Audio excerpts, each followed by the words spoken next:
بسم الله الرحمن الرحيم الحمد لله رب العالمين اللهم صل على سيدنا محمد وعلى آله وصحبه وسلم رب اشرح لي صدري ويسر لي أمري واحلل عقدة من لساني يفقه قولي. On demande à Allah la meilleure des intentions, Allah Ta'ala. Et aujourd'hui, on parle de comment aimer Allah, notre Créateur. Alors, j'aimerais bien que les enfants soient avec moi, comme ça ils puissent participer. Alors, venez ici vous installer, s'il vous plaît. Qu'est-ce qu'on va faire aujourd'hui? On a su qui est Allah. On a parlé d'Allah, notre Créateur. Maintenant, aujourd'hui, on va parler de comment l'aimer. De comment l'aimer. Parce que c'est ça le but. Le but, c'est de connaître Allah, mais pour l'aimer. Parce que l'aimer, c'est finalement le fruit de la que on adore Allah. Pourquoi on adore Allah? Ouais, pas de son. Pourquoi on adore Allah? Est-ce que quelqu'un sait? On adore Allah Parce que pour... oui, parce que le créateur, il nous a tout donné, il nous a tout donné. Voilà. Et le fruit de l'adoration, c'est l'amour d'Allah.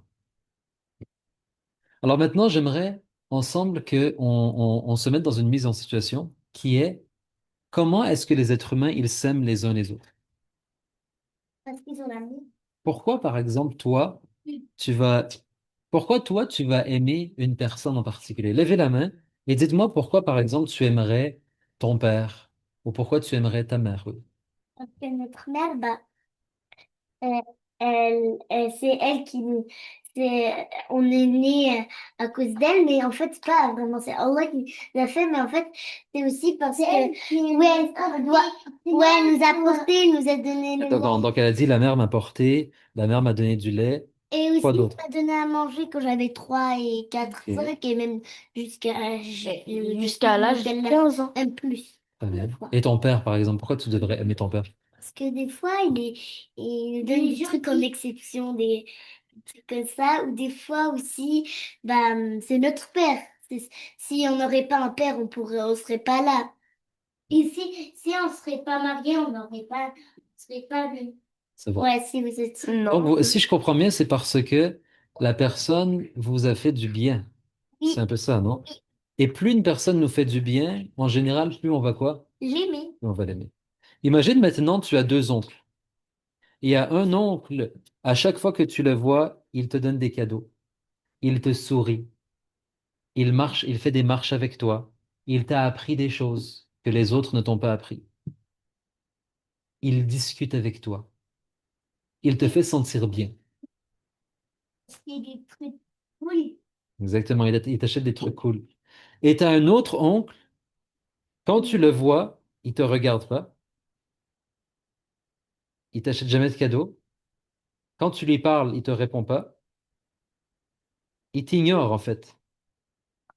Est-ce qu'il y a un oncle que tu vas aimer plus que l'autre? Bah, bien sûr. C'est naturel, hein? Bah, c'est vraiment naturel. Pourquoi? Parce que le cœur, Allah, il a créé le cœur, et le cœur, il aime ceux qui lui font du bien. Moi, j'aimerais pas mon oncle s'il serait pas. Moi, je n'aimerais pas mon oncle s'il serait pas gentil avec moi. Si il m'ignore. Justement, là, je l'aimerais pas. Alors, c'est sûr que tu vas moins aimer quelqu'un qui t'ignore et qui te fait pas de bien. Aimer, mais je veux pas lui parler s'il me parle pas. Je veux Ouais, rester tranquille. Je veux parler avec mon autre oncle. exactement. Après, il va voir que, oh, lui. Elle parle avec mon frère, par exemple, ou peut-être, voilà, le mari à ma sœur. Et bah, après, il va dire, oh, je vais être gentil. Alors après, il va devenir gentil peut-être pour que lui aussi il soit aimé de ta femme. Donc, ça veut dire, oui, vous avez une question? Donc ça veut dire que justement, c'est à ce moment-là que ça prouve que c'est une mauvaise personne parce qu'elle vous fait juste du bien pour gagner votre confiance et pour qu'elle soit, pour que vous l'aimiez plus que l'autre. Ouais, ou peut-être que vous pensez pas que c'est possible aussi elle ait regretté? Peut-être qu'elle regrette de ne pas avoir été gentille dans le passé. Alors elle. Oui, peut-être. Mais c'est vrai qu'il faut être sincère Attends, lorsqu'on fait du bien, il faut le faire pour les bonnes raisons. Alors maintenant, attends. pourquoi on a parlé de ça? Parce que pour nous faire comprendre que maintenant, si nous, on réfléchit, on avait parlé de Allah, on a dit par exemple que Allah, il n'a pas de début, il n'a pas de fin. On a dit que Allah, il est le Tout-Puissant, il réalise sa volonté. On a dit que Allah, il ne ressemble à rien. Mais de tout ce que j'ai expliqué, dans ces attributs de Allah, est-ce que vous allez me dire, ah, j'aime Allah? Juste avec ce que j'ai mentionné. Allah n'a pas de début, il n'a pas de fin. Allah ne ressemble pas à sa créature. Est-ce que vous allez me dire, ah, j'aime Allah? Juste comme ça? Disons la vérité. Bah, Est-ce je que, sais pas. est-ce que si je dis, j'apprends un enfant et je lui dis, Allah, il n'a pas de début, il n'a pas de fin, il voit tout, il entend tout, alors l'enfant, il va dire, ah, moi, j'aime tellement Allah. Juste à cause que j'ai dit ça. Non. Non, on est d'accord. Bah, Il doit réfléchir un peu plus. Qu'est-ce qui va nous faire qu'on va aimer Allah? Oui? lui dire que c'est toi que c'est Allah qui t'a créé, Ah, c'est c'est Allah lui qui qui l'a a créé créé. le monde, C'est lui qui a créé le monde. qui a créé les fruits, toute la nourriture et l'eau, tout ce que Ça, tu c'est as pas besoin encore pour l'enfant qui va vivre. lui dire ah. Exactement. Donc, on fait le lien entre Allah et la personne. Oui, Aileen ou Leïna. Euh, aussi, par exemple, si on se dit que on boit j'ai oublié de dire. Ah oui, par exemple, nous, quand on mange un fruit, on se dit, oh, mais ça, c'est Allah qui l'a créé, du coup, sans fruit, on pourrait pas vivre. Et du coup, on se dit, Alhamdulillah. Exactement, bravo. Donc, ça veut dire que quand tu as un bienfait, un fruit, quand tu as mangé un repas, eh bien, tu remercies Allah parce que tu comprends que c'est Allah qui t'a fait parvenir ce bien. Mais par exemple, nous, ce soir, on a mangé une soupe et une pizza. Alors, nous, on est à table et souvent, on va dire Bismillah, on dit Alhamdulillah. Alors, on réalise que la farine dans la pizza et le fromage et les tomates dans la sauce et aussi les ingrédients de la soupe comme la courge et le potiron et les carottes et les lentilles et l'eau qui a permis tout cela, c'est Allah qui les a amenés jusqu'à nous. Et pas seulement ça, mais c'est Allah qui m'a donné une bouche et un ventre pour accueillir cette nourriture. Et c'est Allah qui me donne quoi? De digérer. Encore, tu voulais dire quelque chose? Ben non, Ça veut mais dire c'est plein de cadeaux que Allah me donne à chaque instant de parler, de respirer, de réfléchir, subhanallah. Et c'est là que la personne, une fois qu'elle a appris que Allah, il n'a pas de début, il n'a pas de fin, Allah ne ressemble pas à sa créature, Allah est unique, eh bien, ce créateur, c'est mon créateur, et c'est lui qui m'a donné tous ces bienfaits à chaque instant, c'est lui qui m'a fait exister, alors je comprends dans mon cœur que Allah me fait du bien. Allah me fait du bien. En fait, c'est Allah qui me fait le plus de bien. Parce que même les gens autour de moi que j'aime, c'est qui les a mis dans ma vie? Dites-moi. c'est Allah. C'est Allah. Alors finalement, Allah, c'est celui qui me fait le plus de bien. C'est là que ton cœur, il va commencer à quoi? À aimer Allah. Et ça, c'est un grand fruit. Parce que celui qui aime Allah, donnons la bonne nouvelle, comme le prophète sallallahu alayhi wa sallam, il a donné la bonne nouvelle, celui qui aime Allah sincèrement, il va aller au paradis. Il a la bonne nouvelle d'aller au paradis. Alors, si vous arrivez à ressentir dans votre cœur un amour réel pour Allah, votre Créateur, alors vous avez la bonne nouvelle, Inch'Allah, d'aller au paradis. Et comme c'est une grande chance. Et c'est pour ça, c'est le plus grand cadeau qu'on peut recevoir. C'est de ressentir dans son cœur qu'on aime son Créateur. Ça, c'est le plus grand cadeau que vous pouvez avoir. Et si vous, dans votre cœur, vous ressentez de l'amour pour Allah, alors ça pourrait même vous porter à pleurer de joie. On pleure de joie tellement on est content parce que ça, c'est le plus grand cadeau, que ce lien qu'on a avec notre Créateur. Est-ce que quelqu'un a une question? Non, non.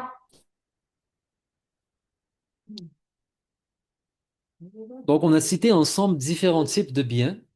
Vous avez cité l'eau, on avait cité à une certaine époque, je me rappelle, la nourriture à manger, la maison qui nous abrite, tout. C'est bien de faire cet exercice, les enfants, de réfléchir à tout ce que Allah t'a donné, à chaque jour au moins, de prendre un petit temps le matin pour remercier. Parce que quand tu remercies, tu vas aimer. Tu vas aimer celui qui t'a donné. Et maintenant, on va parler de... Oui, dites-moi. Assalamu alaikum. Wa alaykum salam wa rahmatullah. Ça va bien? Oui. Alhamdulillah. Maintenant, on va parler de deux types de personnes. Et vous allez chacun me lever la main et me dire pourquoi est-ce que ces deux personnes, ils doivent remercier Allah. Le premier, je vais lire, c'est une personne à qui Allah, il a donné beaucoup d'argent, une très grande maison, une belle voiture. Il a toujours de la nourriture dans ses placards et sur sa table. Il a plein de choses. Si on demande à cette personne, est-ce que tu aimes Allah? Qu'est-ce que vous pensez que cette personne va répondre? Oui. On lève la main? Oui. Oui,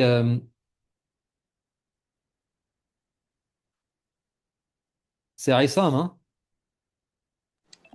Oui, Alors vas-y, Aïssam. Est-ce que cette personne, si on lui demande, est-ce que tu aimes Allah? Est-ce qu'elle Elle va va dire dire, elle va dire oui, pourquoi? je ne sais pas. Est-ce que tu te rappelles, cette personne, on a dit quoi? On a dit, cette personne, Allah lui a donné une grande maison, une belle voiture, beaucoup de nourriture. J'ai oublié. Alors c'est pour ça, la personne, elle va réfléchir et elle va se dire, ah, Allah, il m'a donné beaucoup de choses. Oui, Laina ou Aileen? non, et peut-être qu'il va pas savoir c'est qui, du coup il va dire mais c'est qui Allah? Non, je suis très bien content de ce que j'ai. Exactement, ça c'est une autre. Il y a beaucoup de gens comme ça, tu as raison. Si c'est une personne croyante, une personne musulmane par exemple, elle va dire, ah mais bien sûr que j'aime Allah. C'est lui qui m'a... Regarde la maison qu'il m'a donnée. Regarde la voiture. Regarde aussi mon corps, ma santé, ma nourriture. Mais c'est vrai que si c'est quelqu'un qui ne croit pas, peut-être qu'il va dire, c'est qui Allah? Et il va penser que c'est grâce à lui qu'il a une grande maison et qu'il a une belle voiture et qu'il a... Et ça, c'est le cas de beaucoup de gens. On demande à Allah de nous protéger. Maintenant, je vous mets dans une autre situation. Écoutez bien. Une autre personne, elle n'a pas d'argent. Elle n'a pas de maison. Elle vit dans la rue. Elle s'endort chaque soir sur le trottoir. Vous savez, dans un coin, dans une ruelle. Elle a trouvé un endroit où elle est à l'abri des gens et des voitures. Elle se réfugie à cet endroit. Elle mange chaque jour quelques bouchées de pain. Parfois, elle trouve de la nourriture. Près des restaurants, parfois, vous savez, ils jettent de la nourriture, de la bonne nourriture encore, et lui, il ramasse cette nourriture. Ou parfois, il y a des gens qui lui donnent de la nourriture. Cette personne, elle porte toujours les mêmes habits. Vous avez compris, c'est qui cette personne? Si maintenant, cette personne, on va imaginer cette personne, elle croit en Allah. Elle sait c'est qui Allah. Si on lui demande, est-ce que tu aimes Allah? Qu'est-ce que vous pensez qu'elle va répondre? Oui. Toi, tu as dit Oui, oui, Moussa? Ok. Dis-moi pourquoi Moussa, elle va dire oui. Parce que c'est une personne, elle n'a pas de maison, elle a pas de voiture, elle a presque pas de nourriture, elle porte toujours les mêmes habits, elle dort dans la rue. Oui, elle va dire Il oui. va quand même aimer Allah? Oui, Pourquoi il va aimer Allah? parce que peut-être qu'il va le donner encore plus. Et c'est On peut vrai. se dire. Alors, il y a un ici qui dit, il pense que cette personne va dire Allah, il m'a rien donné. Aïlin ou Laina, dites-moi. ou il peut dire non parce elle peut dire non parce que aussi elle va se dire oh là il m'a rien donné, il m'a fait perdre tout, j'ai pas de maison, à cause de lui j'ai pas à manger, je dois tout chercher. Ou alors, il peut très bien dire, moi, ma maman, elle me dit que si Allah, il lui dit, ouais, rase-toi les cheveux, ma mère, elle dit, c'est pas grave parce que si Allah, il me dit de faire quelque chose, ça veut dire que je suis capable de le faire. C'est vrai. La yukallifullahu nafsan illa wus'aha. Alors maintenant, je répète une dernière fois. Vous m'avez donné chacun des réponses que la personne pourrait dire. Maintenant, imaginez la même personne. Elle n'a pas de nourriture, ou presque pas, chaque jour un peu de nourriture. Elle dort dans la rue. Elle porte toujours les mêmes habits. Elle est pauvre, elle n'a pas d'argent. Et cette personne, elle croit en Allah. Elle sait que Allah, c'est celui qui l'a créé. Si on lui pose la question, est-ce que tu aimes Allah? Sa réponse pourrait pas être différente. Quelqu'un pourrait me trouver. Elle va dire oui. Ok, oui, mais pourquoi? Parce Qu'est-ce que Allah lui a donné à cette personne? Dites-moi, réfléchissez. il lui a donné le souffle. Le souffle, la vie. Il a une maman. Il a peut-être une maman. Il a une maman, un Il arrive à marcher, il arrive à voir, il arrive à entendre. petit quand Il même. a quand même des habits. Et il peut dormir au moins. Il dort quand même dans un endroit. Et s'il croit en Allah, il sait que Allah, il peut l'éprouver, mais il va aller où s'il est patient? Au Il va aller au paradis. Ça veut dire qu'en réalité, Allah, il ne lui a fait que du bien. Et c'est pour ça, chaque situation, il y a des gens qui vont remercier et ils vont voir les bienfaits. Et malheureusement, il y a des gens qui vont pas voir les bienfaits. Comme vous m'avez dit, ce monsieur, peut-être il va dire, ah, pourquoi je vais aimer Allah? Allah, il m'a rien donné. Et un autre, il va dire, mais au contraire, Allah, il m'a tout donné. Ah, Pourquoi? Ben, je vais vous raconter une petite histoire. bon. On va terminer sur ça. Un jour, il y avait un père qui était très riche. Ce père qui était très riche, il vivait avec son garçon, mais son garçon qui habitait dans une très grande maison, il avait tous les jouets, il avait plein de nourriture. Ce petit garçon, il était toujours en train de se plaindre. Pourquoi? Il était jamais content. Pourquoi? Ben, on va voir. Et là, le père, il a dit, ce père riche, il a dit, viens, embarque dans la voiture. Embarque dans la voiture, je vais te montrer des gens et après tu vas remercier. Tu vas voir que eux, ils sont tellement pauvres, ils ont rien. Et que nous, on a beaucoup, on est riches. Alors, il a amené, il a conduit pendant un certain temps, il est arrivé à un endroit où il y avait une vieille ferme. Une vieille ferme avec des chevaux. Et là, il y avait quatre petits garçons. Et le père, avec son fils, le père riche avec son fils, qui avait beaucoup d'argent, ils les ont observés. Pendant toute une journée, ils sont restés avec eux. Une journée et une nuit. Et ils ont vu que ces gens-là, ben, ils n'avaient pas de maison. Parce que la ferme, c'était plutôt pour les animaux. Parfois, ils dormaient avec les animaux et parfois, ils dormaient dehors. Eh bien, ils ont vu aussi que ces gens-là, ils avaient presque pas de nourriture. Chaque jour, c'était le même repas. Ils mangeaient un petit peu d'avoine, ils mangeaient un peu de fromage ou de pain, un peu de soupe. C'était très simple. Ils n'avaient pas de voiture. Ils avaient toujours les mêmes habits. Et puis ils sont rentrés chez eux dans leur très grande maison. Et là, le père, il a dit, à partir de maintenant, j'aimerais que tu ne te plaignes plus.